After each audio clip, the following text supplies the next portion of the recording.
It's time for Cup of Red, so let's fill your cup with rad pop culture vibes.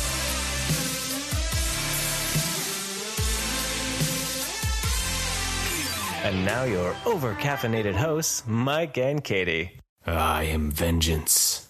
I am the night. I am Batman. That's right, kids. We're talking about Batman. Batman is 80 this year, and I am your host, Mike, with Katie. Your duo for Cup of Rad. Your dynamic duo. Dynamic duo. We are yes. the dynamic duo. The coffee and the cream in your cup that you drink while you listen to us. Of radness. Exactly. And it all stems back to, I'm Batman. I'm Batman. I'm Batman. No matter how you say it, it's always the same. The Dark Knight, the Cape Crusader, the world's greatest detective. He has so many nicknames, and they're all awesome. Right? You can't not. Everyone knows who Batman is, and everyone appreciates him at least, I think. In some form. For his... I mean, he's been around for so long, and there's something that you appreciate, and it spans generations for how long it's shown up, from the comics alone, and then in TV and movies and every type of medium, right? Everything, it's there. It's in your face. You can pretty much at some point in your life, you have, or someone you know has had a bat emblem on their t-shirt. It is. It's so... Keychain, car. Everyone. You know, I have so many people that I know that are like, just, it's not even a question anymore. It's not, there's some characters where you're like, oh, whoa, you know, you like that character. And then it's the Batman and you're like, oh yeah, of course you like Batman. Who doesn't like Batman? Like... But for, I guess, those that you don't know who Batman is the Cape Crusader. He is the protector of Gotham. He is the world's greatest detective. Come on. Forget Sherlock Holmes. It's all about Batman. I don't know. That's kind of... Bruce Wayne, his parents murdered in front of him as an 8-year-old boy. Strives to become better. Trains his body to be the peak of perfection, learns every martial art dedication, trains and becomes the Batman.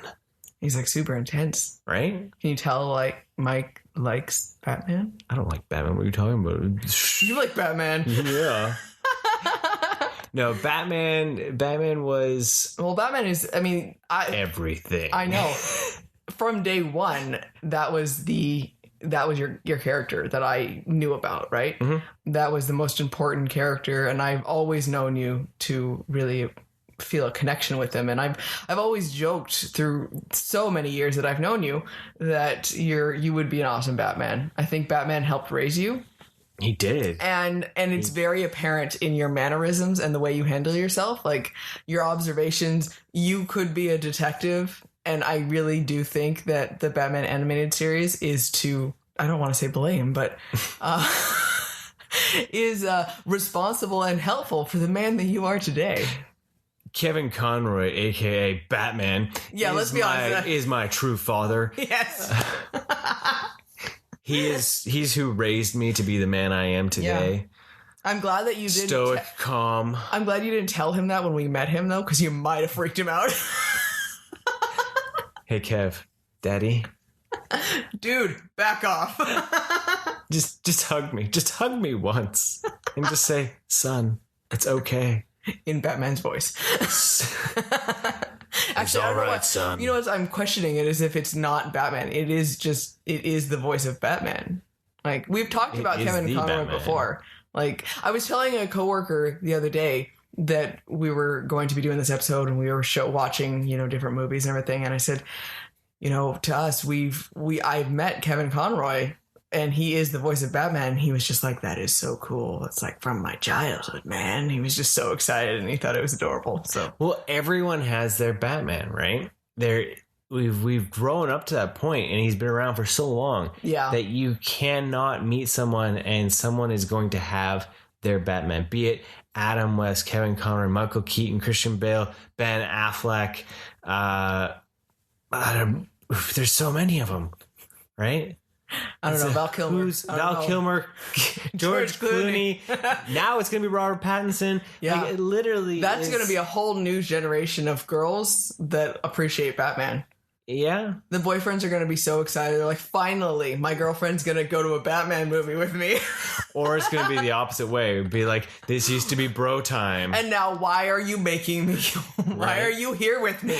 No, I want to go with my friends. I want to see the Men in Tights by myself with my bros. This is not a date night. But honestly, with him, I think he's going to do a good job. Especially I want to give him a how chance. his catalog of films has grown, and he definitely was shaping his craft as an artist. I can't knock him for Twilight. I myself am not a Twilight It was a job. fan, but it was a job, and no matter who was played in that role, we would have mocked them for that role or that character, because if you're not a fan of it, right? Yeah. And it's not his fault by any means, so I have no way to judge how he's going to be as Batman, because all that really is going to matter is how that story is. Exactly, and how he looks. That suit, for me, it's going to be how the suit looks. Yeah. Because I am a big fan of the gray. Yes. The gray suit. Because the Batman I grew up with, the first and foremost one, is the animated series Batman.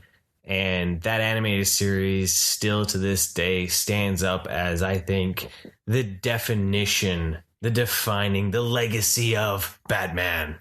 Well, yeah, because it wasn't corny. It was dramatic with action, and it had humor bits to it, and it was such a beautiful piece of art. Mm-hmm. And it still is. Yeah. It actually holds up really well. Even on DVD, not even on Blu-ray. You're like, yeah, okay, I wish it was on Blu-ray, but it's still really pretty. I bet you those that have the Blu-ray are like, yeah, it's and I hate sweet. you for that. But we have it all on DVD, and so we have no reason to have so to be it. It gives me like that era of like nostalgia. It's like, retro, man. I got it when I was on DVD, dude. I love the voice. I don't know. It was like a semi-Valley Girl surfer there. Yeah. But the bulk of my Batman knowledge at the time had come from the animated series. Yeah. Right? They did so many stories and they crafted a lot of their own versions of characters, but yet still stuck true to the comics. And it was one of those things where it really got me interested in the character. Yes, I had seen the live action, right? Because the live action Batman 89, Jack Nicholson Joker, Michael Keaton Batman, that came out before the animated series. But the animated series really took my imagination to new heights. It was the one that made me really want to throw on the cape and cowl and run around the house and go, I'm Batman. Well, because you saw so many different experiences and situations and all the different other villains, opposed to 89 where you just saw that one Joker, scenario, right? Right? Yeah.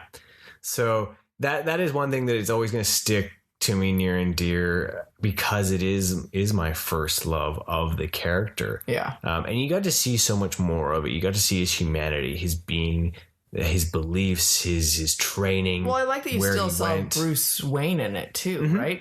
But it wasn't so much Bruce Wayne where you were just like, come on, put on this suit. No, well, it was the I'm mostly Batman. It was because, in reality, he is not Bruce Wayne dressing up like Batman. He's Batman dressing up like Bruce Wayne. Yeah, the mask is Bruce Wayne. Exactly. And I think they did a good job balancing that, where in all reality, he's Bruce Wayne as little as possible, but when he is Bruce Wayne, he uses it for his advantage, and you really like him as a character. There's been later movies, like say Nolan, I didn't like Bruce Wayne in that universe, right? He was too schmoozy. Yeah, and he was just so full of anger too. Yeah. He wasn't confident in everything, and I like how they portrayed that in the animated series. And to me, that's just as important, is because he uses Bruce Wayne to get what Batman wants to as well. Batman is nothing without his money, quite honestly. Yeah. And so he uses that persona to sneak in and get things where Batman can't go and can't do things, right? And so it's important. Oh, it totally is. What was beautiful about the animated series too is the fact that it went on for so long. Even when it changed the art style to be a little more simplistic and all that, it still kept going and going. And we kept getting stories, but it never felt old or stale. Yeah. Some shows you can just be like, oh my goodness, why haven't you ended? But this just felt still, they just were coming out with quality stories. And even when Batman ended, and it had gone through the phases of like Batman and Robin adventures and then the new Gotham adventures and, but then we got Batman Beyond. Yes. And then it was like, then it jumped ahead and we had an old Bruce Wayne passing the mantle off. But what seemed like something that should have failed just was even as awesome as before, because the same creative team just rolled with it. It was the same that great storytelling, right? Because they did such a good job of, again, mixing that drama and action and humanity into it, like you had said. Yeah, and it was that feeling of what, almost like, what if Spider-Man had become Batman? Terry, that's how I always thought Terry was like, Terry easily could also have been like more of how Dick Grayson was, the quippy, if he'd become a Batman at that age, right? Yeah. But then after Batman Beyond ends, then we got to go back in time and we got to experience Batman on the Justice League. Yes. And Justice League Unlimited. So we had this giant chunk of Batman in animated form, with all the same continuity. Well, because that's why glorious. Kevin Conroy's voice is Batman, is because he was that for so long, right? So it's just ingrained in you, nothing else, right? Yeah, exactly, and that's why. Well, and it was fun in the Justice League to be able, because that was really more my introduction to it. I went back and watched more of the Batman stuff, and I haven't even seen like the later. I've seen Batman Beyond, but some like the Batman and Robin adventures, like I wouldn't be able to tell you every bit and pieces of it, but everything I've watched. Well, it was just the same. It was still part of it. They just changed it. I know they changed the name, right? It was just like, we needed to be a little bit new and fresh. Now it's Batman different. And Robin adventures. But I really got introduced with Justice League, and I loved the teamwork that you could see, and it was just always so funny. Whereas like he would randomly, I'm working with you guys, and then now I'm going to go take care of it because I'm Batman and I've figured this out myself. And it was just so funny to have that balance, right? Episode 2, where everyone's like, we're turning ourselves into the United States government to show that, we're okay. That's the stupidest idea I've ever heard. Right? And you're like, that's amazing. Well, because he never sacrificed his principles, right? Yeah. And he always felt like there was a way to get the job done for himself, right? And I think he's got really good qualities to be able to really look up to, right? So, and you can't talk about the Batman the Animated Series without talking about Mask of the Phantasm. Yes. Because Mask of the Phantasm is probably the best Batman movie ever made. And you know why we know this as well? Because Kevin Conroy told us. He did. He actually he was not shy about it. It was hilarious. Because that was one of the things, too, when we were like, oh my God, we love you, the Batman Animated Series. And he was like, what do you think about Mask of the Phantasm? I was like, oh my God, dude, it's the greatest thing. It is, isn't it? I was in it. It's amazing. And yeah. So they fanboy gushed about that one. It was hilarious. So we told Kiddo, we're going to show you the best Batman movie ever. Mm-hmm. And because we were rolling into Batman 80, we hadn't shown him yet. And we did. Yes. And he really enjoyed it. He was enthralled the whole time. I judge his enjoyment of a movie on whether he fidgets. True. And this one, he did not drive me crazy with fidgeting. He actually didn't even get off the floor after eating dinner. He just sat there the whole time and watched. And he really enjoyed it. And he describes it as it was twisty. Yeah. He's learning from his mom. Yeah. Oh, it's twisty. Because the look on his face when they found out who the Phantasm was fantastic. Yes. I don't know. We can't do spoilers. It's like 25 years old. I don't care. You're right. Children are the only ones. Okay, so he was thinking, of course, it was her father the whole time, right? And like just before that, it shows her finding, what I looked like when he had died, and I had mentioned it, Kiddo, and he's like, "Huh, that's interesting." And then moments later, you see her rip off the mask, and Mike looks over. So, did you see that one coming? And his eyes were all huge. He fell back into the sofa. He's like, "What?" Yep. It was awesome. And he really liked that development. He liked the way that the story was told and the suspense of it all and the twistiness. Yeah. He was really impressed by that. So yeah, I think that was the most enthralled by the Batman the Animated Series and the Phantasm. I think is the most he's ever been enthralled by Batman. Yeah. We tried watching some of the newer Batman cartoons that we thought would be interesting for him when he was younger and he could care less. Yeah, really. And it really caught his attention, which is a proud papa moment. Oh, yeah. because my boy's finally coming around to the bat. I can finally be happy. I can finally believe that you're my son. No. We share our own fandoms that we can like together. No, trust me, it killed him that Kiddo was not a Batman fan.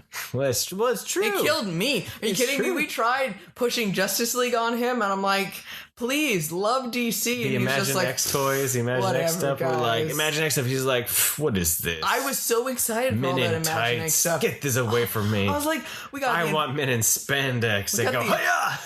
The Invisible Jet with Wonder Woman. I was so excited for all this stuff and all the Flash and all the bad guys and the Lex Luthor mech suits and it all just sat there. Yeah, it was sad.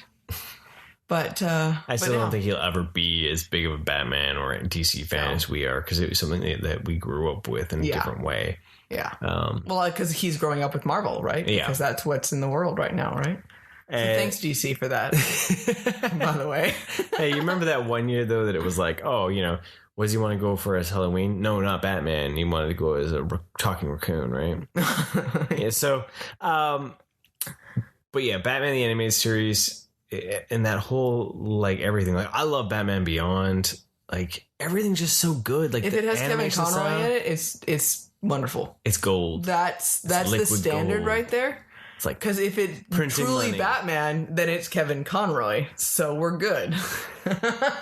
And then let's not forget about the other iconic voice that came out of the Batman animated series. That's right. The Joker. Yes. I mean, if we ever meet Mark Hamill, we will fanboy over the Joker. It won't be for Luke Skywalker. It'll be, I'm here. That'll just be a side note. It'll be like, dude, you're the bomb as a Joker. Oh yeah, and Luke was pretty cool too. Yeah. But let's be honest, I want to hear you talk and laugh like the Joker. Right. Because I have heard Batman talk and tell my son to get to the Batcave or Batmobile, which was like the greatest thing ever. I want the Joker to talk about that as well. Right. That moment of, Yeah.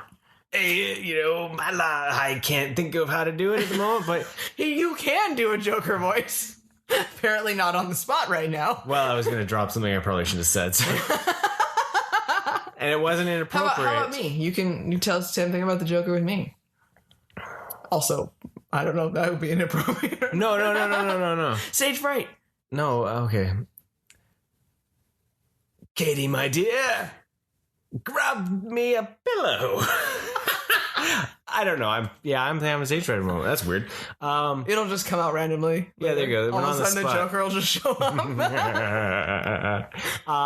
But yeah, no, well, even when we're watching the Phantasm there, just the thing that makes the Joker from the animated series my number one Joker is the writers of that show understood the Joker. Yeah. They got him. They understood that he was supposed to be wildly inappropriate, yet funny. And totally scary. Totally scary and self-centered. Yes. Right? And you're watching that and you're watching him and he's super quippy, but his jokes aren't that funny, but you laugh at them because they're inappropriately placed. You laugh because he's laughing. I mentioned, I told you, I said everything he says, he thinks is the funniest thing in the whole world. Mm-hmm. And when people are laughing around you, we tend to laugh as well. We're like, we should think it's funny. Yeah. So when he says this stuff, even our son the other day, we were laughing about something, and he started laughing and burst cackling. Out and we're like, "Do you know what you're laughing at?" He's like, "I don't know, but when other people laugh, I start laughing." Right. And that I think is perfect because you're watching the Phantasm, and it was like Joker saying just all this when stuff. You get in the mood, company comes. Right?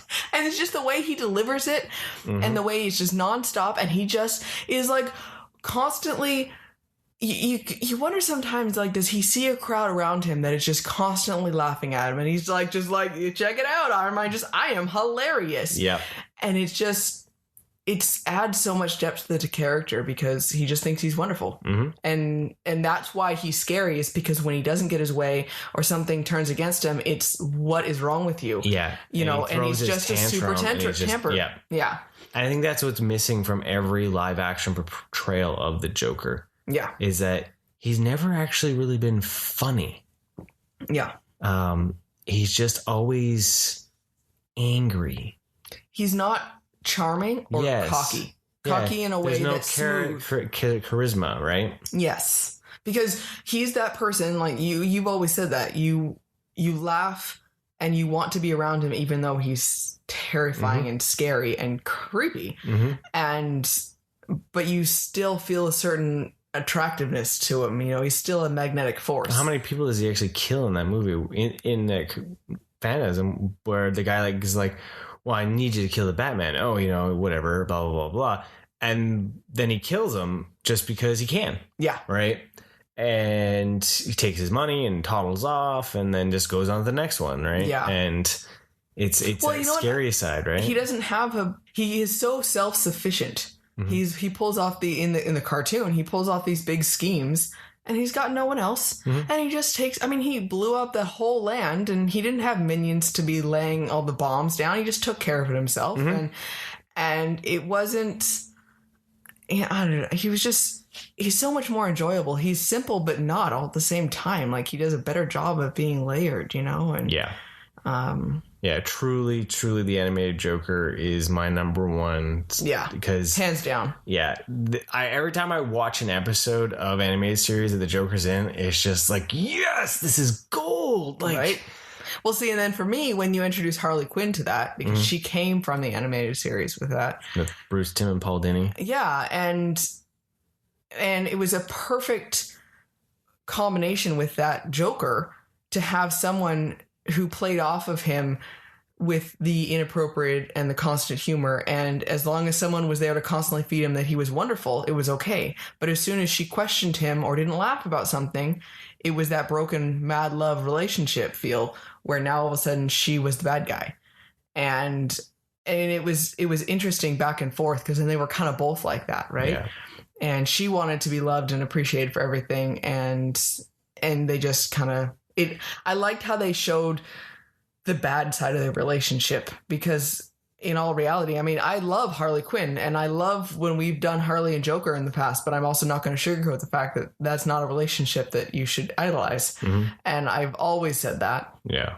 And I think they did a good job with that show of showing that. Well, that was she arrived on the screen 27 years ago. There you go. So it shows how when you see Batman's been around for 80, she's been 27. Yeah, and her popularity is almost bigger than Batman's. Yeah. But I still, you're totally right. That show has a better development of their relationship than any other media has. The comics have even forgotten, I think. I like the original Harley. I've begrudgingly read the comics of the change that she's had, and I loved Gotham City Sirens when she had decided to run away from the Joker, and from that first little bit, it was okay. But I like her. I've realized how much I like her character.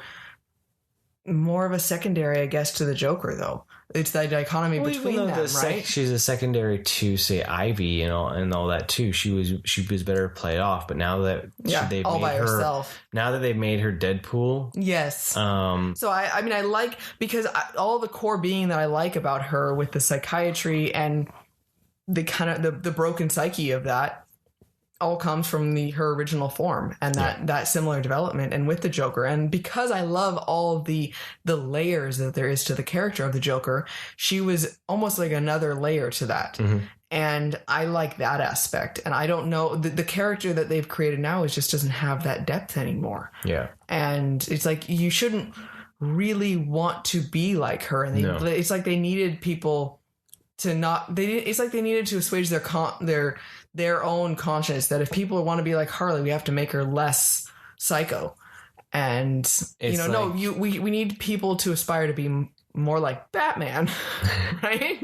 The hero that was the original story, right? Well, too many stick to the anti-hero. Like, look at the fact that the Red Hood has become anti-hero, similar to like the Punisher. Oh, okay, his popularity has soared so much, but it's still one of those ones where you're like, dude's packing heat and killing people and all this stuff. Not really the one you should be looking at. You should be looking at the one with morals.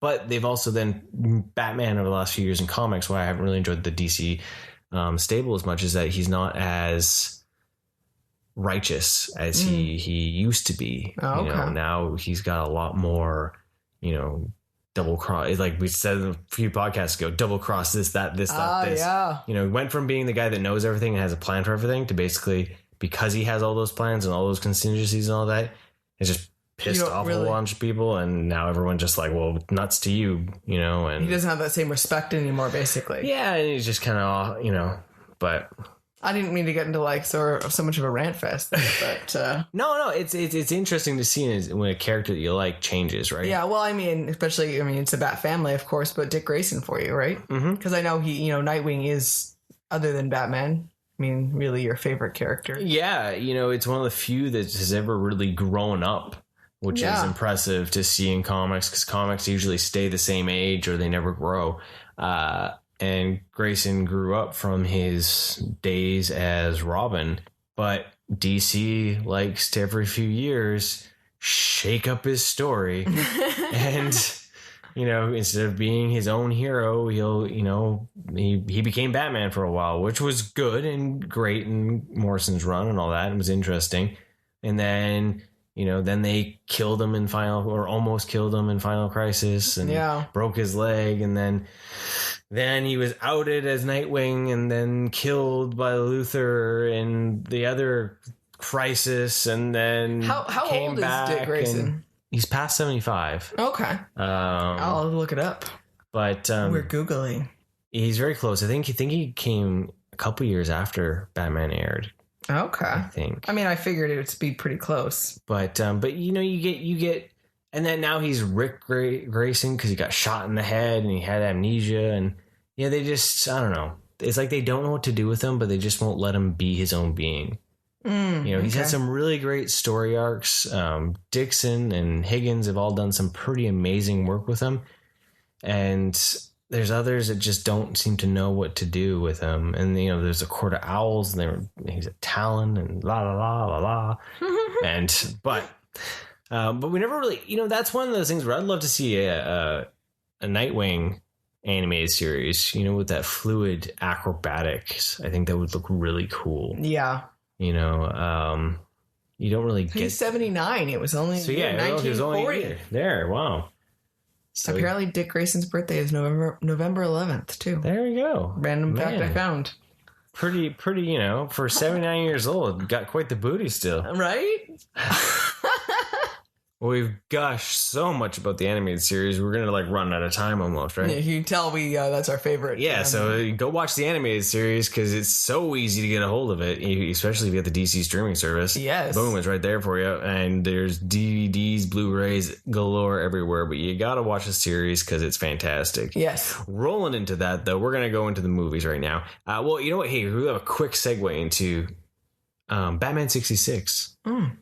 Biff Bam Boff Poff Boff. Adam West, Burt Ward, Eartha Kitt. You know, I've never seen any of that other than like. Really? Yeah. Like I've seen snippets that would have like shown up randomly on TV, but I've never watched. You've just seen the GIFs. I've just seen the GIFs. I just know what that looks like. And I've seen the toys. Like I, of course, recognize what they are and I recognize the names and everything like that. But no, I have never actually, because my parents weren't fans of it at all. Oh, okay. Right. And so. Well, let's just say this. My family was not. So when I started watching the cartoon, my grandfather was like, you're watching that thing about the bat and tights and all their like pausas and I can see your grandpa not being a fan of that, actually. Yeah, so that's all I can say about that right now because we'll talk about that later. The tease. Ooh. So Batman 89. Yes. Michael Keaton, the Batman. I love that movie. Yeah. It's dark. It's dark. It's dark. It is more dark. And Joker, in that one, Joker does give you the sense of chaos. Yeah. And you do laugh inappropriately. He does think he's the greatest thing. But he does think he's the greatest thing, yeah. But I do find that he's a little weak in just his being, right? Yeah. You know, because he always needs everybody. But he does do some pretty inappropriate things. And Jack does a great job in the role for sure. Yeah. You know, they got his bright, colorful outfit good. Yeah. So there's that. So there's a lot in it. And Danny Elfman's score is the most iconic Bat music ever.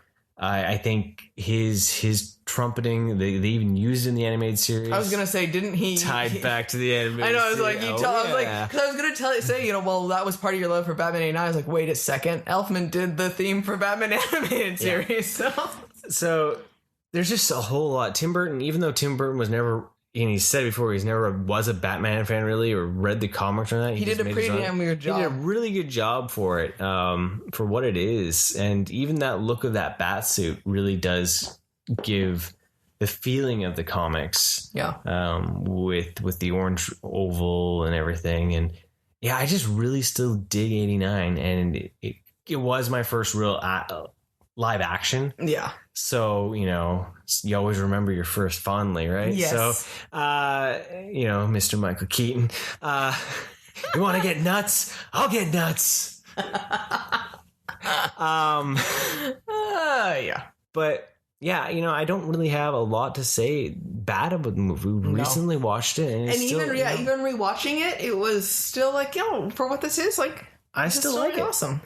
Rolling into Batman Returns, a lot darker than Batman 89. Yes. I mean, I remember this movie really, really well. I remember it better than 89, just for the time frame for it with my age and everything. But the Penguin always completely creeped me out. Like, hardcore. That was what I remembered. And I still, that's the first thing I think of when I think of that movie.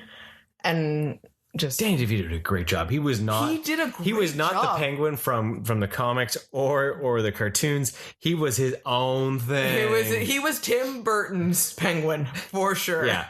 So he was dark and gross and creepy, slimy and black. But he did a great job. That's like probably my all-time Danny DeVito roles. Like it's just awesome for that world, right? Yeah. And it fit the world that was created for it. So you can't fault it.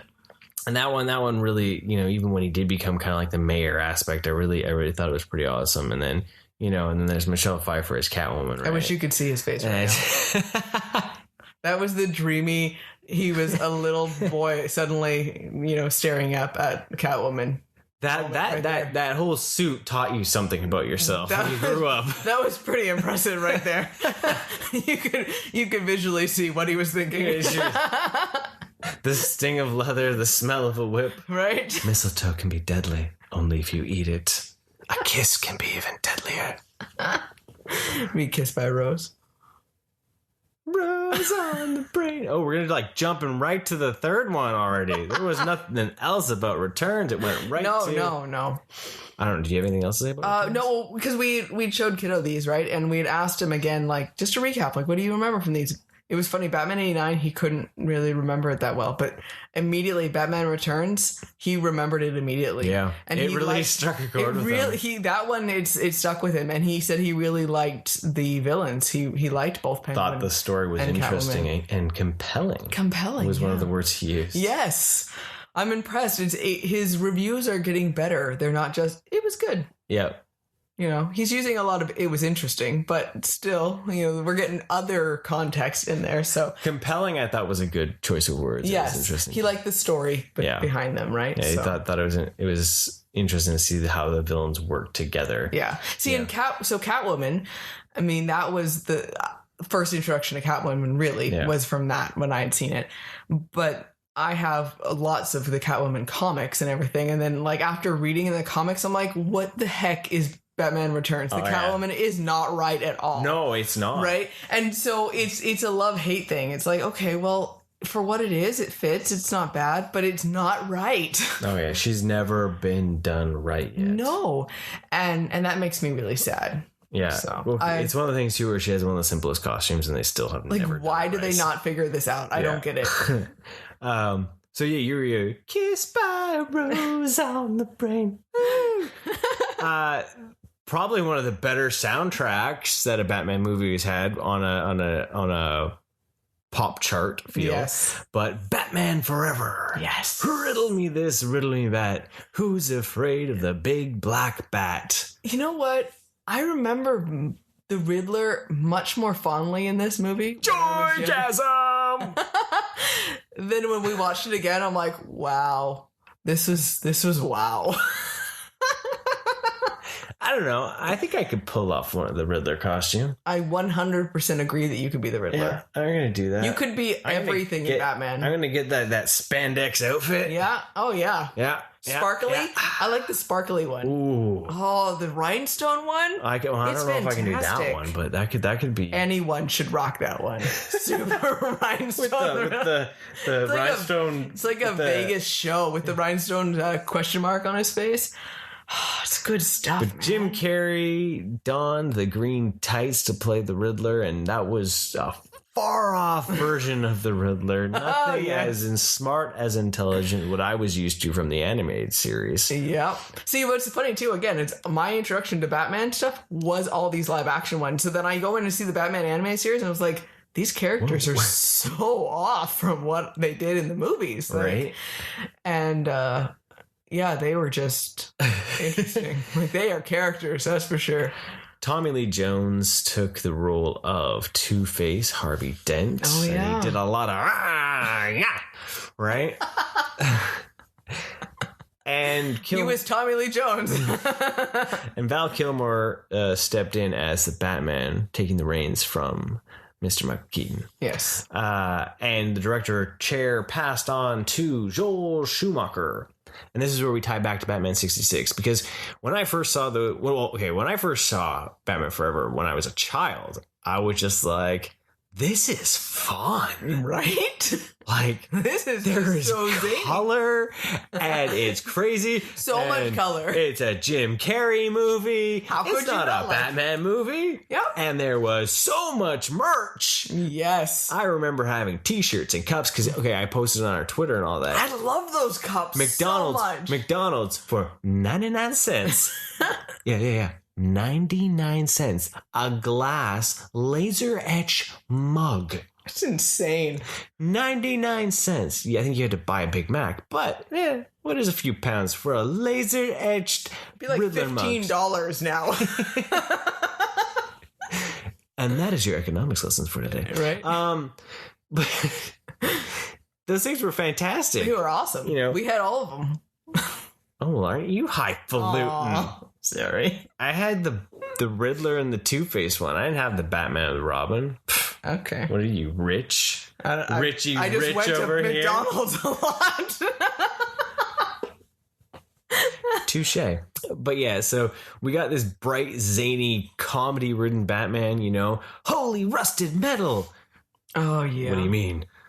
No, the ground's all holy and it's rusted and it's metal. Oh, Well, you couldn't tell that he was an homage to 66 at all, could you? See, as a kid and growing up, I didn't clue that in. Yeah. Until later on when I sat back and I had seen more 66 over a while and I was like, wait a second. Whoa, wait. I see what you did there, but you didn't make it clear enough. You shouldn't have. Yeah, there's that too. We are not in the 60s anymore. They should have just had Kilmer bat dance a bit, right? Austin Power versus meets Batman. Yeah, baby. I don't know what you're doing. See, but he wouldn't have sounded that cool because that was Kevin Conroy right there. And right off the bat, one of the things that when we showed Kiddo this was, why do they have nipples? He was so focused on the nipples. It was he did it all by himself. Yeah. It wasn't like, dude, watch for the bat nipples. The nipples. He was like, guys, why do they have nipples on their suits? Me and Mike were we were hysterical. We're like, oh my gosh, you caught up on that right away, didn't you? Well, so then we were at Toy Traders too, and they have the Batman 80 Batman Forever pop. He looked at it and he was like, it's got the nipples. And I was like, that it does. Do you want it? No. Why does he have nipples? Why would his suit have those? That is a great debate. And I think Schumacher, why did you do that? Everyone sits back and wonders why. Why did he put nipples on them? Why did Batman need nipples? You know what? It was always like the weirdest concept. Like I was trying to figure out a rational reason as to why that was there. And it's like, there shouldn't be that skin tight that there was no give for nipples getting. You know, I don't know where it was. I don't know if it was on a documentary on one of the discs we have or if I saw it somewhere else. But Schumacher basically said that he saw Batman as a Greek statue, a Greek god. And all the portrayals of those characters from those tales all had nipples. And that was his homage to that. Was basically saying that it was like the suit was to be like the epitome of perfection, and epitome of perfection from the Greeks still had nipples. Okay, well, their penises were actually hanging out as well, so why? I'm sorry. Well, in Batman Black Label, Damned, you got Bat Dong, so it all ties back at some point. I'm pretty sure a bunch of comics can quote me on that one. Because it's like, you can't just pick and choose. Like, that's just the most random thing. At the same time, could you get a PG-13 with you know? No, I know, obviously. He got as much codpiece in there as he could. Oh, he did. I don't need to see that. Like, I can appreciate, his homage to the statues and everything, but no one else would have known that. Is that why there's so many big people statues in Batman and Robin? Yeah. So he loves Greek sculptures then? Yeah. He likes the epitome perfection of the male form. Huh. That explains a lot. So moving right along after... Following to Batman and Robin here. Batman and Robin. Even more color. Even more codpiece. And the butts. What's with the butts, guys? Why is there so much booty? Was the quote from our son. It wasn't like, oh, and the nipples are back or something like that? And the nipples are back. It was hilarious because he's focusing on that. And he asked that a few times. Why is there so much booty? Yeah. Like that. Those are not questions that you should be asked out of a Batman movie. You know? We should be having to field those questions of like, wow, what happens when Batman hits a guy that hard? Yeah. Or throws someone through a wall. Right. I don't know. Can you explain that to me? No. What we got was, why is there nipples and what's with all the bat booty? And wait. So we the villains now with this one. More green villains. More crazy redheaded green villains. Yeah. I always thought that was a weird thing. I'm like, wow, it's just like a female version of the Riddler now. Like, pretty much. Yeah.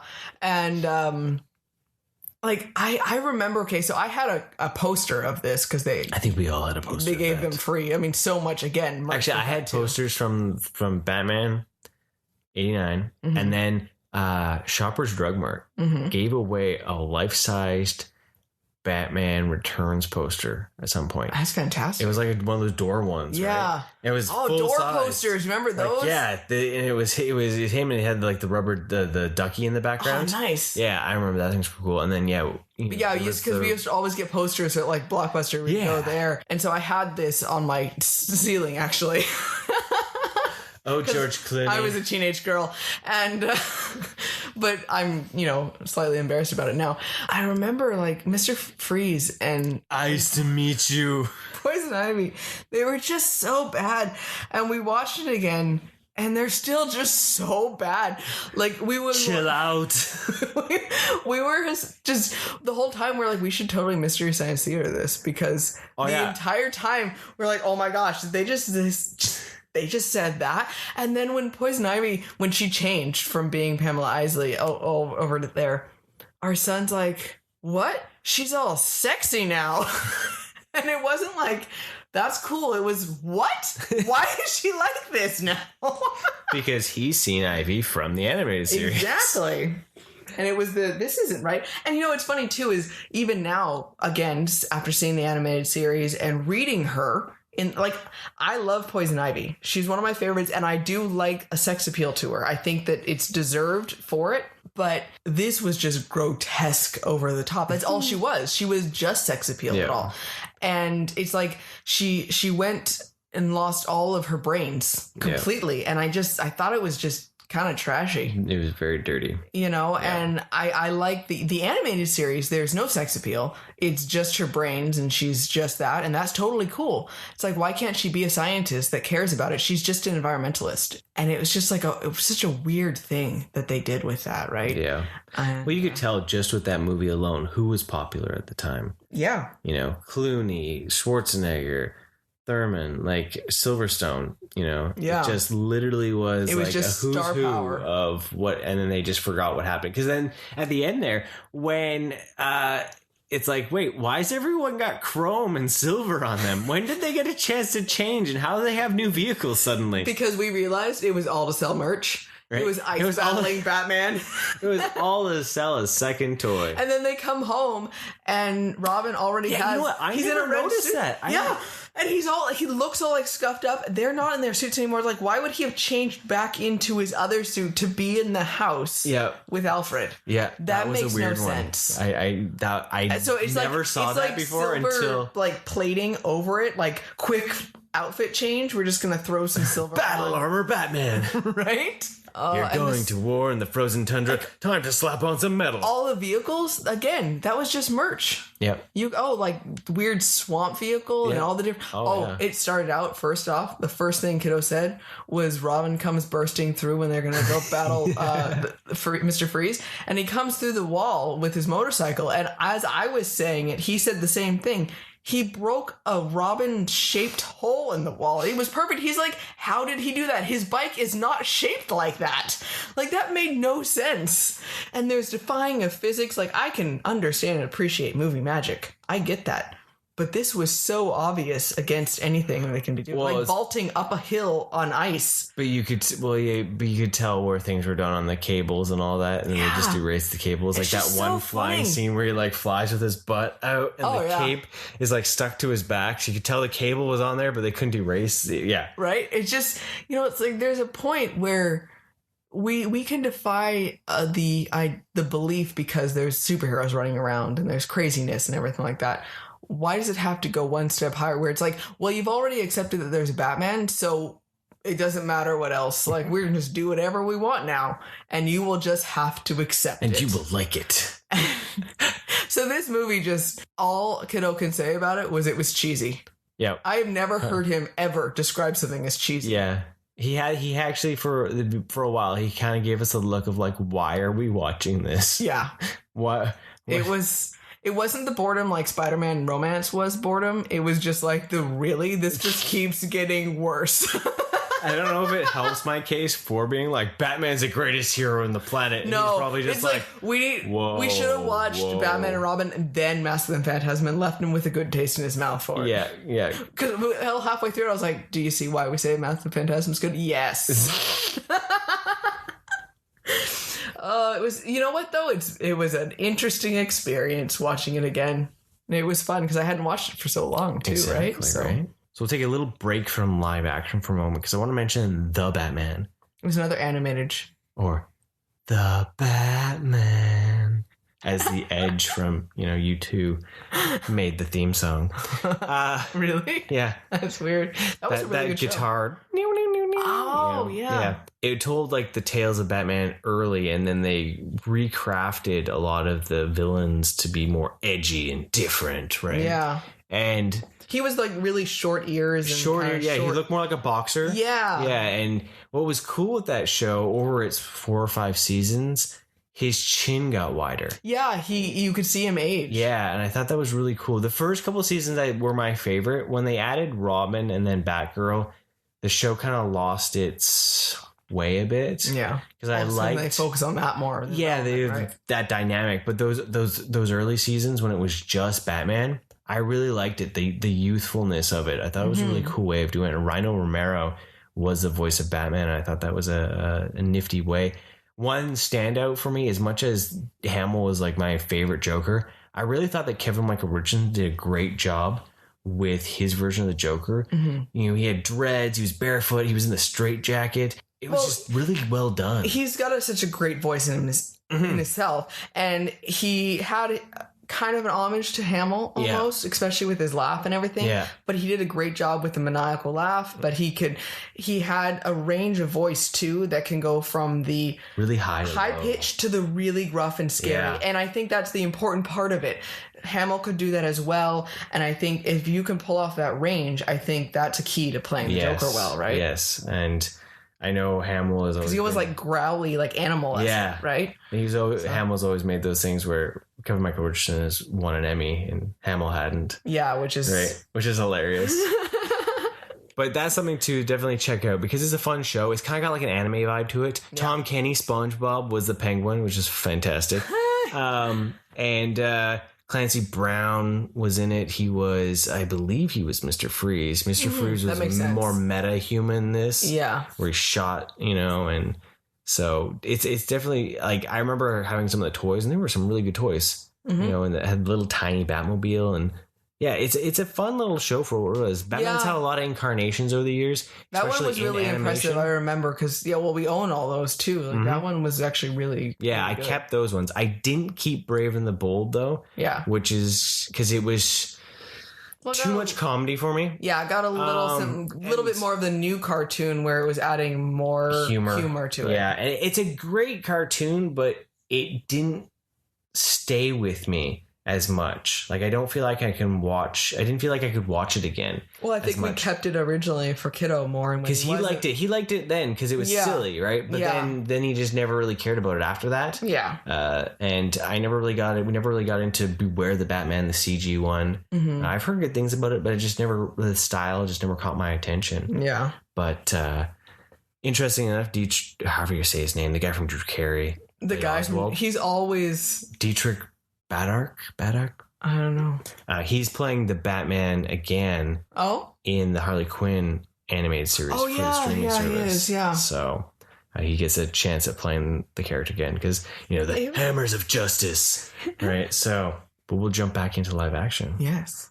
So after years of disdain and the name of Batman being dragged through the mud. Yes. After Schumacher's colorful by the way, the other thing, one more thing that Kiddo was very upset about was the Green Lightning and the fact that there's apparently black lights all over Gotham. Like, everything glows. Black lights should be everywhere. And again, that is showing how popular black lights were at that time. I remember that because I owned multiple black lights. Oh, are we going to talk about black lights? Imagine, if you will, a living room filled with black lights, strobe lights, and dance music. Oh, yes. Those were my weekends. I won't tell you anymore. Your imagination can fill in all the blanks. But yes, the Green Lightning was funny. Like, I don't understand. There's a storm and it's literally strobing green, and he's like, why is it green? Anyways, so all that bright colorfulness was what we washed away. Was washed away with the utter black despair that came from Christopher Nolan's Dark Knight trilogy. Yes. Now, I don't know if there's anything other than shades of gray in those movies. I'm just joking. I know that's way too extreme, but seriously. Batman Begins is a great movie. Yeah. It's fantastic. It was a great way to begin his journey because you literally have like an hour before he puts on a costume, right? It was completely different seeing that build up and all that. And I liked seeing him training and learning all that. I did like that. Yeah. Because you never got to see him actually learn the martial arts stuff. No. Other live action ones, right? It was just there. He was there. And, and it was really interesting to see that. And when he first showed up in Gotham, he takes out the bad guys, the whole gang, the mobsters and all that. It was a great scene. Who are you? I'm the Batman. Yeah. Right. And I still really like that movie for what it is. Things I don't like about it, I don't like Scarecrow. I didn't like how meh he was, and the fact that it was just a dude in a suit. Well, Scarecrow is one of when I say dude in a suit, they're all dudes in suits, but I'm talking about a dude in an actual business suit, you know. He wasn't in a Scarecrow suit. Yeah, he just threw on a mask and, Yeah. you know, you want to see my mask? You know, tss. Now you're scared of things. Yay. It was one of those ones where it was like, it was awesome to see. Like, I've always been a fan of the idea that putting in a B-list character with an A-list villain sometimes. Yeah. Because especially in a superhero movie, it's like the James Bond thing where like you deal with something and then you go on to fight the other bad guy. But it felt almost a little too not enough because he was dealing with something else. Scarecrow, unfortunately, to me, is more of an A-list villain because he's one of the major ones. Takes over your being. Yeah. Well, the thing is, Batman always lives, especially in that Nolan one, they were building up him living with inflicting fear on people. So that's part of his character. And then you have a villain that thrives on that as well. And, you know, then you see all of the scariness that can come out of having a fear control. You know, just we were just talking from a Pennywise episode on how powerful fear is and how our fear that we create ourselves is the scariest thing available. And no villain can actually make us more afraid than our own selves, really, right? And so I think, he's totally an A-list villain for sure. And so he was a little too underused as more of a side character for the Ra's al Ghul story that was in there. You know, especially after seeing Far From Home with Spider-Man there and what they did with Mysterio.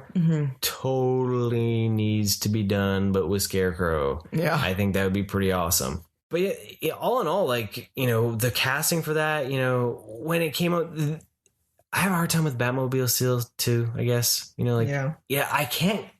What's sad is that I can't gush about the Nolan films. I can like them, and there's a lot of good things in them. I remember really enjoying them. Yeah. But as years have passed, their shiny bright is it's disappeared, away. Right? Yeah.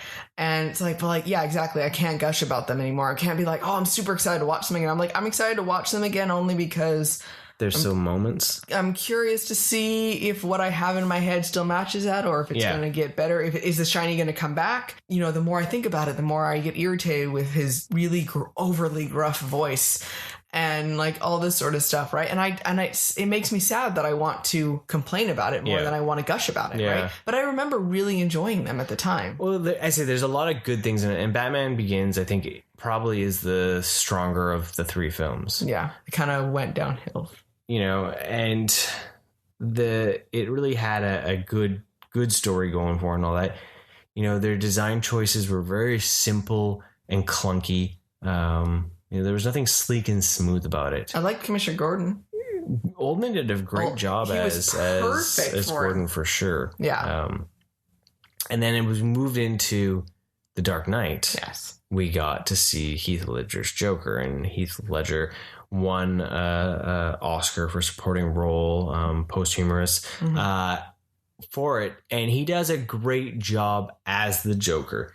He has his moments of fun and scary, but where we talked about earlier with how the Joker needs to be approachable. Yes. That is where I believe Ledger's Joker fell, because Nolan's world, everything was dark and greasy and dirty and grimy and creepy. Yeah. There was nothing bright and shiny in his world. Yeah. Right. And I think that's where his Joker did fail. And it's not a dig or anything like that. It's the universe that he was in. Don't need to go all up in the arms. Right. Say one thing bad about Heath Ledger's Joker and everyone loses their minds. That works all the time. Right.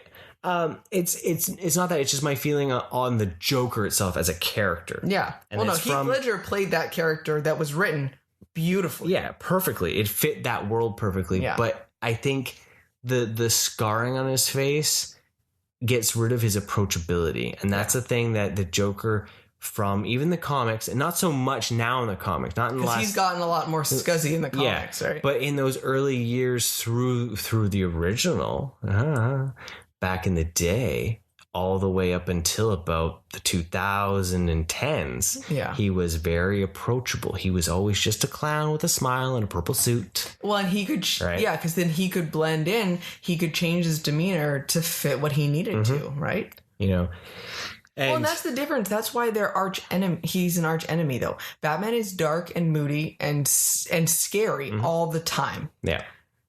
The Joker isn't. He's bright and shiny and colorful and zany most of the time. Yeah. Until all of a sudden he's, shot you in the face. Yeah. Type thing, right? Well, that was the thing when he was created. It was the idea that they were like, well, you got this really dark hero. Yeah. And how can we play that off? We need to have something villain-wise, but we can't go dark. So then they created something bright and shiny. Right. That was the dichotomy of it, you right? You have an arch enemy is the opposite of you, right? And that's why there's such an amazing, when we've sat for hours and talked about the psychology between Batman and the Joker and how they play off each other, and you can't have one without the other. And the ridiculousness that the Joker can't survive without Batman. He wants to beat him, but I don't think he really will ever do that because he can't survive not knowing. He needs to be the one that destroys him, but at the same time is like a piece of him, and it's if he totally destroys him, then he can't go on, because what's the point of going on? The comedy isn't there, because if you get him to laugh, then what's the point? Exactly. Right. And so it's like, that's what's great about him, and you don't get that feeling so much in The Dark Knight because he doesn't feel so much as the opposite of him. Yeah. There's moments and glimpses where you can see it, where he has his zany and his like, everything is free and flowy and blah, blah, blah. And you're so serious. It's the why so serious aspect, right? Yeah. So you have those moments that they almost had it. Yeah. Right. And then it just falls a little short. Yeah. Well, it's because it's that approachability that isn't there. Because if you saw that version of the Joker on the street, would you walk up to him? Would you be okay being like, hey, it's Uncle Joker? Yeah. Or would you be like, damn, that fool was creepy? Yep, I'm out. I'm going to walk on the other side of the road. All right. Your own personal bias will send you across the street. Yeah. Right. My favorite part, though, of Ledger's Joker is the pencil trick. Yes. I think that there speaks to the epitome of what we've been saying the entire podcast here. Yeah. I'm going to show you a magic trick. Here, look, I'll make this pencil disappear. Grabs a guy's head and shoves his head into the pencil. Oh, the pencil's gone. Right? Right? And he thinks it's funny. That is perfect of what it should be, yes. So I think that there was the clear. And then the fact that when he pulls out his little thing and he's got his bomb gun, he's like, that there is perfect. And I love that they actually gave him the purple coat. Yeah. I think that looked beautiful on him. And there is so much to love about it. And well, even, you know what? I even liked the nurse scene on how he just got stuff done. He did his own thing and he was just like, la, la, la, we're going to do this. And like something horrific is happening right now, but I'm going to dress up like a nurse. Yeah. And I'm going to be pretty well doing it. Mm-hmm. And so there is really great moments for sure. Yeah. For it. And I think their version of Dent was beautiful. I'm sad that we never got to see more of it because how he looked was just amazing. Oh yeah. Eckhart played a great. He felt really bad when he turned into Two-Face, like really bad for him. And I wanted to see more of him as Two-Face because this was just Harvey Dent. Right? And everything was perfect. I remember when they first showed that, I was like, oh, that looks so awesome. Right. It looked so much more comic booky than say the Blueface. Well, not the Blueface, but the Tommy Lee Jones. Oh, Tommy Lee Jones. That's what I was thinking. Because it was the big eye, that big eye. Big eye, yeah. That was just what was like perfect for me. The Blueface makes no sense, but I guess that was done by like an acid. That was a chemical burn. Yeah, I guess, right? Yeah. So, but then we get to The Dark Knight Rises. And how many times have we seen this movie, Mike? I've only seen it once. And I'll stand by it that I don't enjoy it as a Batman movie. No. I think it was a beautiful movie for what it was. Yeah. But I did not enjoy it as a Batman movie. It was a conclusion to a trilogy. It was a conclusion to a trilogy that probably should never have actually happened. Yeah. And I know that everyone will lose their minds. It never ceases to have a use right there. Ever. I think the problem was because even Nolan had said that Ledger's death hurt him. It KO'd everything, yeah. And rightfully so. It changed everything. Yeah. Joker was originally supposed to be in the third movie. Yeah. It changed their plan. Nolan then decided to make A Tale of Two Cities instead of making a Batman movie. True. He made a movie disguised as a movie to finish out his contract. But his heart wasn't in Batman anymore. He was scared of it now. Mm-hmm. Yeah. And I just didn't feel... We barely saw Batman through the movie. We got a mutated version of Bane. They did Bane dirty twice in 2 movies, live action outings. Mm-hmm. Such extreme differences in them, and they still didn't get it right. Right? At least we got the luchador mask in Batman and Robin. Yeah. But he was green and couldn't talk. But on the flip side, we barely could understand him in Dark Knight Rises. Yeah. It's funny. It is really funny. We're in a world right now that everyone screams about equality and all that kind of stuff.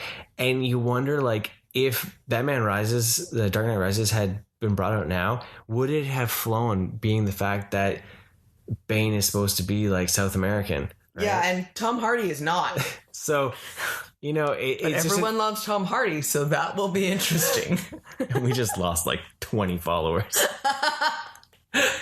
Tom Hardy is good in roles. I'm not saying that he's not, but he has a thing. He has a very specific character that he plays. He always plays someone that has something covering his face. Yeah. And now, before you get all mad, think about it.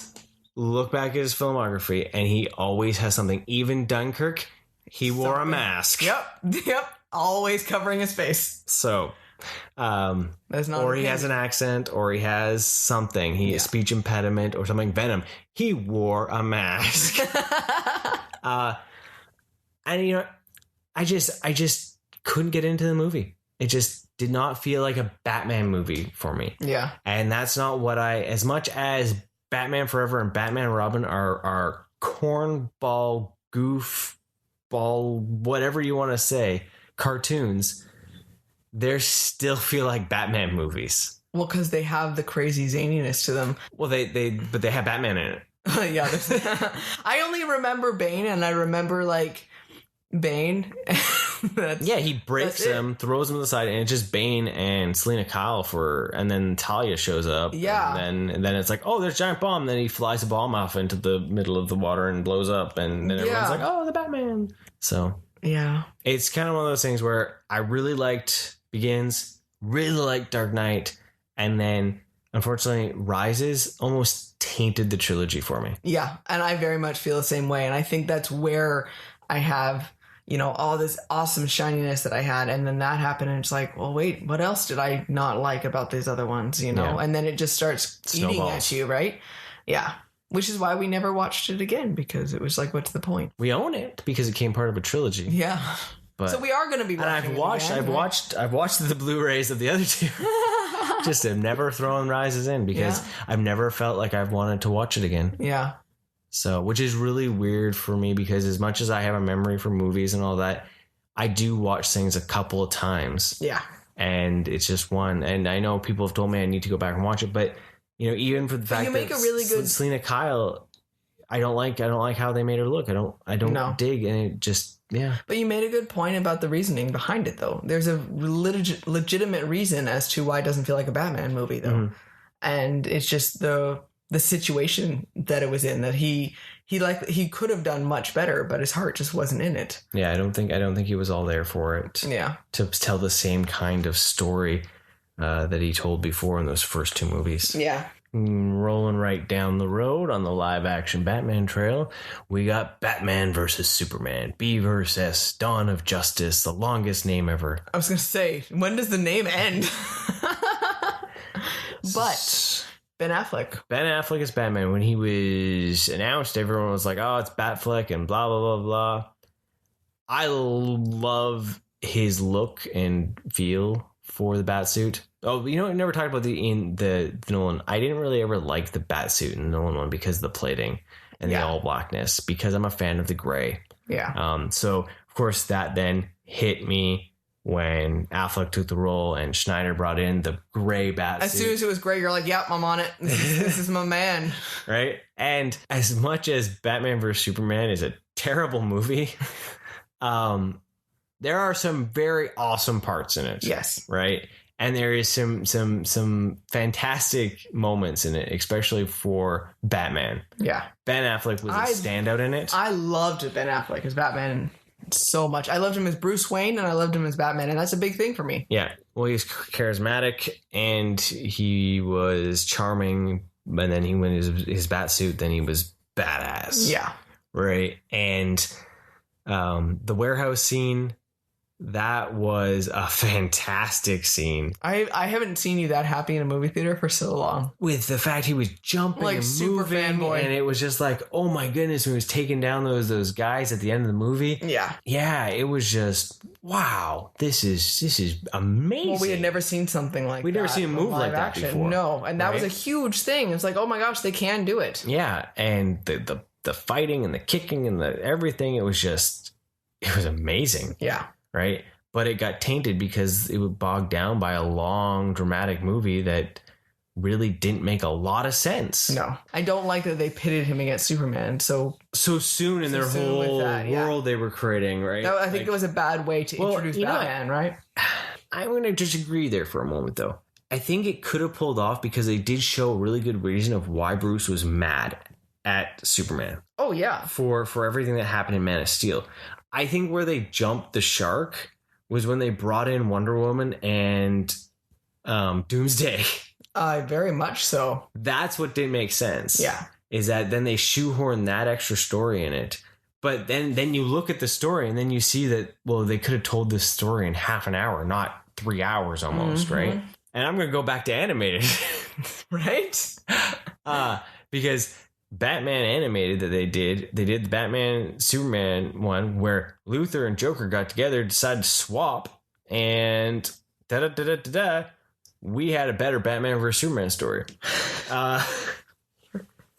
But yeah, they just got really bogged down. It was bogged down by too much going on. Yeah, right. And there was some weird color choices and all that, but like Affleck's Batman was fantastic. Yeah. And then we got Justice League. Mm-hmm.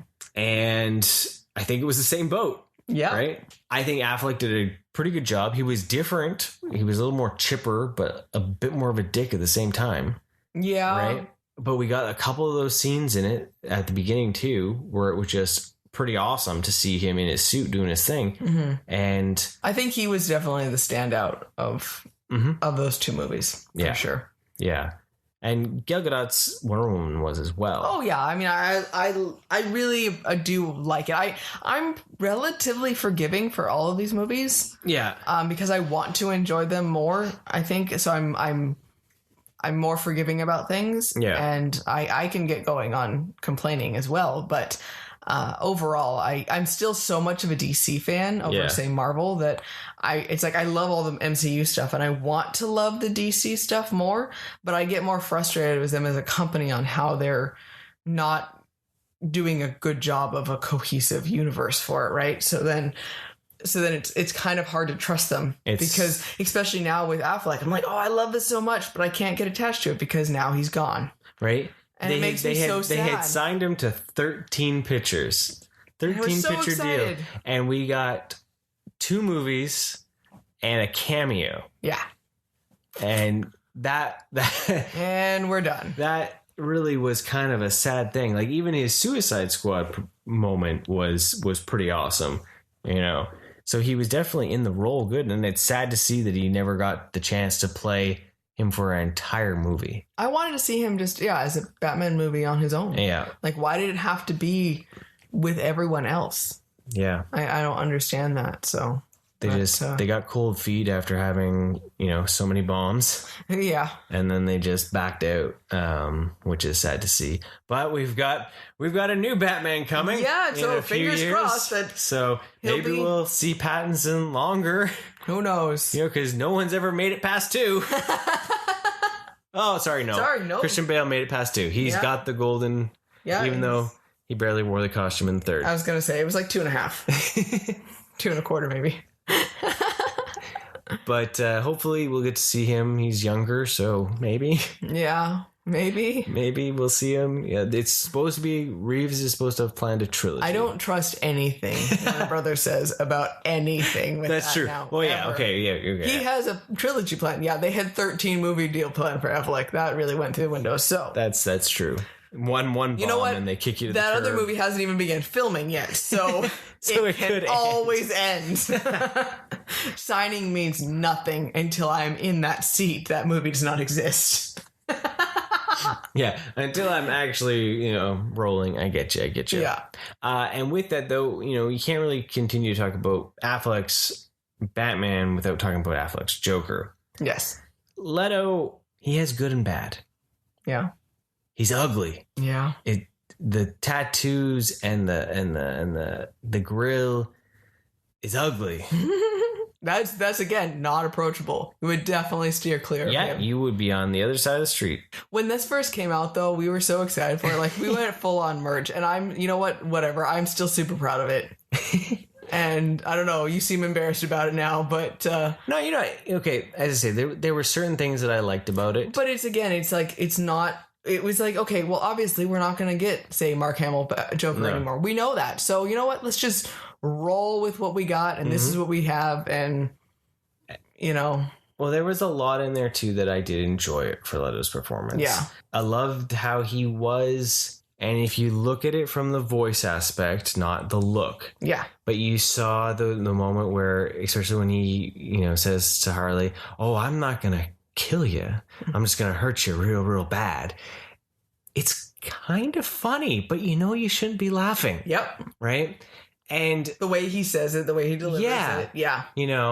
And he had a couple of those moments too. Even when he was Boss Joker, he had a couple moments. Well, when he's in that club and he's taunting that guy about wanting his girl type thing, and he just gets so riled up. Yeah, and then it's a quick snap into seriousness, and it's just like, oh. Or when he has the guy in the back room, and it's just he's vastly inappropriate to how he's talking to him, and he feels really awkward, but you almost want to laugh, but they took the mobster route more than anything else with that. So, but we only got to see that. We never got to see anything fleshed out. That just blop. He was white though.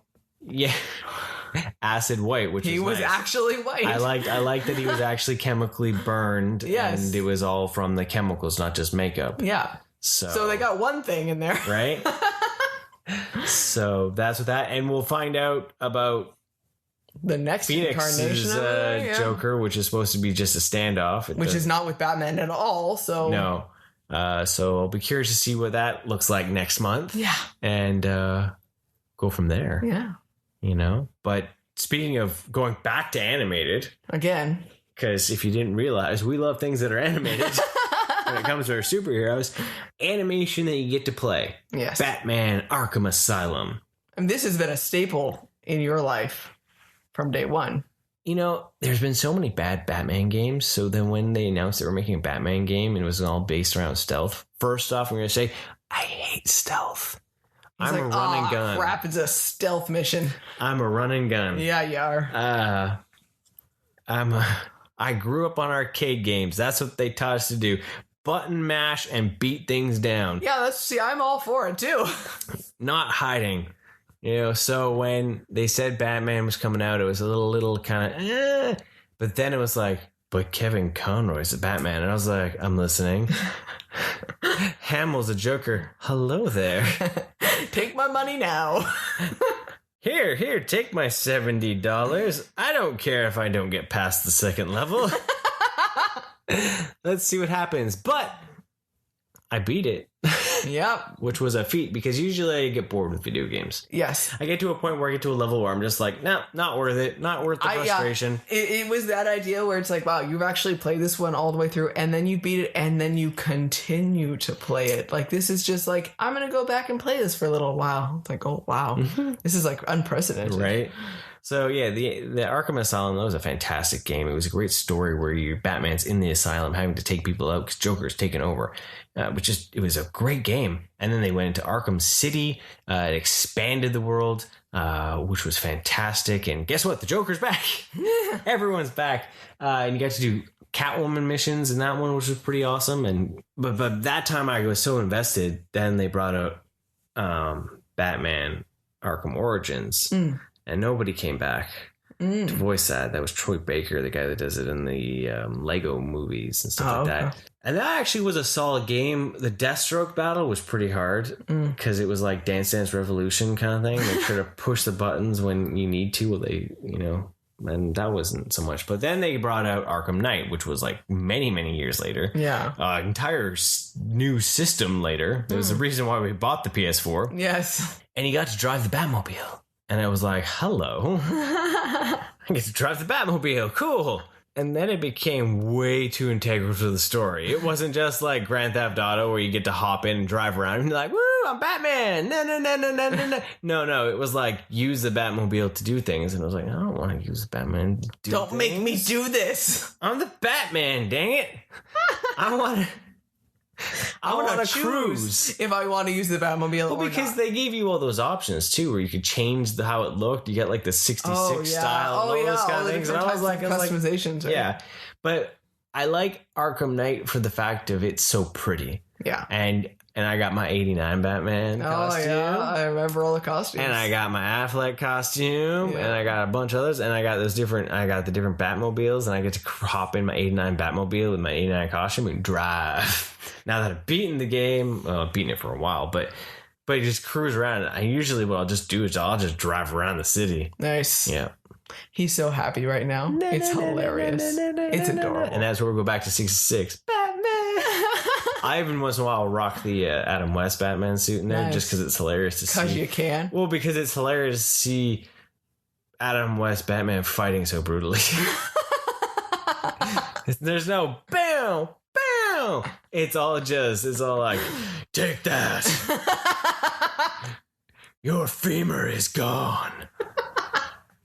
That's fantastic. But those games were really fun. Yeah. I don't know. It'd be really hard to beat those as like to come up with something new for it because they were just like really awesome. Yeah. And there was so much to it. Yeah. So, okay, so we've talked a lot about media, not actually the comics. Because guess what? Batman comes from the funny pages, the 22-4 panel. The 80 years of it is mostly in the comics. But I think comics are really hard to talk about because it's not as accessible. Yeah. Right? So many people have seen the movies or seen the TV shows. Some of my favorite runs, I'm a big fan of shorter comic runs, and we've talked about that before. I'm not a big fan of like these overarching things. Like Scott Snyder did a great job, but it's like 12 trades. Yeah. Like, it's a long thing. Even Tom King now, he's like 80 issues. When your story goes on that long, sure, you get to actually tell a cohesive story of like something, but then it almost feels more like you're writing to fill in. It's like TV shows like we talk about. Yeah. There's filler episodes where you're just like, dude, why'd you give me such a, Well, it stops being so much of a story and it's become just a world now that you're just creating a world rather than I'm going to tell a story. Yeah. So some of my favorite arcs, or I guess issues, or what do you want to say? Stories. Let's go stories. Story arcs. Actually, for Batman, come from Jeff Loeb, which is funny because he doesn't have the greatest record for any other area except for Batman. And The Long Halloween is one of my favorite Batman stories. Yeah. And it's a maxi series. It's 12 issues. It deals with holidays and the holiday killer. I definitely recommend it, especially with Tim Sale's art. The dark black, those it just pops. Nice. From that, then too, Loeb did a great one. Hush. Oh, That's I remember all great those. story arc with Jim Lee. They just brought it out as an animated, which apparently they butchered. So go read the comics. So, as much as I've gushed about Batman animated, I'm not a big fan of the New 52 animated stuff that they brought out. Yeah. Everything fits in their little box. That way, I don't dig it. Go back to the animated series. Yeah. From that, there a lot of like one-offs are more my favorites. Some of the Kelly Jones stuff with the long bad ears. Oh, okay. And even Scott McDaniels, when he was with Ed Brubaker, some of those stories are some of my favorites. And I remember one of the first graphic novels I got from you was like Batman Fear, and it dealt with like Scarecrow and Catwoman. So there's a lot of great stories. I've read a lot of Batman over the years. I remember when we first boxes and long boxes full, and I've gotten rid of actually a lot of my Bat books. I've sold them off because I used to have like 2 or 3 shelves worth of Batman. Well, that was like the number one thing that I used to get for you. It was like, oh, well, I need a gift for Mike. It's a Batman graphic novel. You know, there was the War Crimes and the No Man's Land, and you know, I there are some great stories in there, but they're just ones that I don't really care to keep. You have such a good memory for stories that you got to that point where like, I'm never going to read this again. No, you know? Nightfall, where he gets broken. You know, there's a lot out there. You know, Frank Miller's, you know, all his stuff. You know, I don't think he's as much as people want to believe he's the definitive Batman.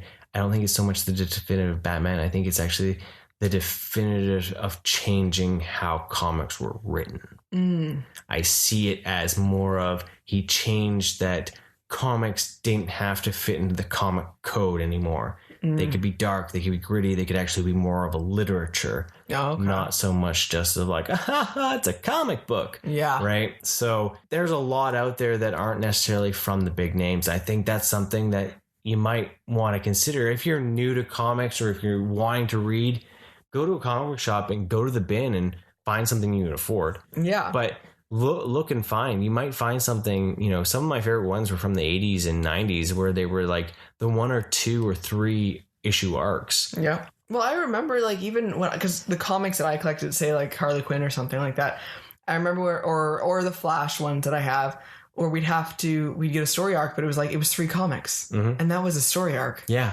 And then, you know, now we see them and it's like, oh my gosh, it never ends. You know, now it's trades upon trades upon trades. Yeah, it's you know, and I remember where it's like, oh sweet, I have like at least 12. I have 1 of issues. 3 of this story, and I need to make sure I get the other 2. And like, it's just such a weird thing that has changed so much. Well, and just think too, back then you were like paying like $1.25 for a comic, right? Or $1. And now it's like $4. You had 3, so it's like $3 possibly, maybe $3.50, right? And now, you know, comic is about $4, and if you're going on like 80 24 issues, of them, like, holy no wonder comics are struggling now. All to find out, like, it was the crazy land baron all the time. Exactly. You know, maybe that's what they need to focus on, is stop making such big, huge stories and allow people to, you know, maybe they can do the 3 to 4 comic right now, and maybe they wait 6 months and they can do another 3 and 4 comics, and you have a more of a consistency rather than, well, I can't do any of them. You know, you stopped caring about reading them because and buying them because it's just so overwhelming. Well, you can't pick and choose when it works for you anymore, right? Yeah. I think that's the thing, is that some of the older stuff had more heart to it. Yeah. And now it just ages me. Back in my day, comics were more interesting. Art has gotten better. Yeah.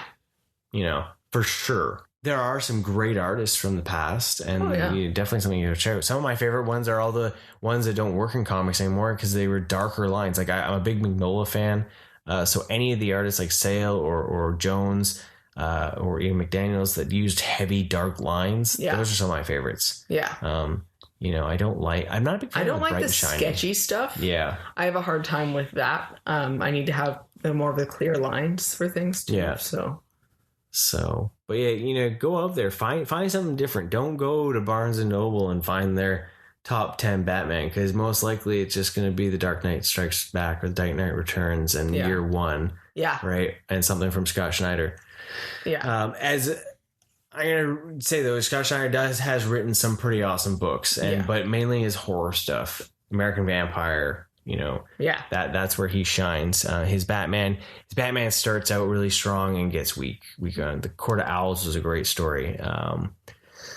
So it's just finding your groove, because it's one of those characters, because it's been around for 80 years. There's so many interpretations of it. Well, yeah, because Batman is going to mean something different for everyone, and there's so many different stories that you can tell with that character and the villains and the side characters and all that sort of stuff, and it all is also reflecting the person who's writing it and what they're going through, and just like any other artist, you know, that story is going to reflect the author, and you never know what's going on, and the time frame, the period that it's from, right? Exactly. There's so many different things. So if you're only reading comics from one era, then you know, that's your own little bubble, and you should try little bits and pieces of something, you know, and maybe you do find something and you love all the stuff right now. Power to you. That's awesome, you know.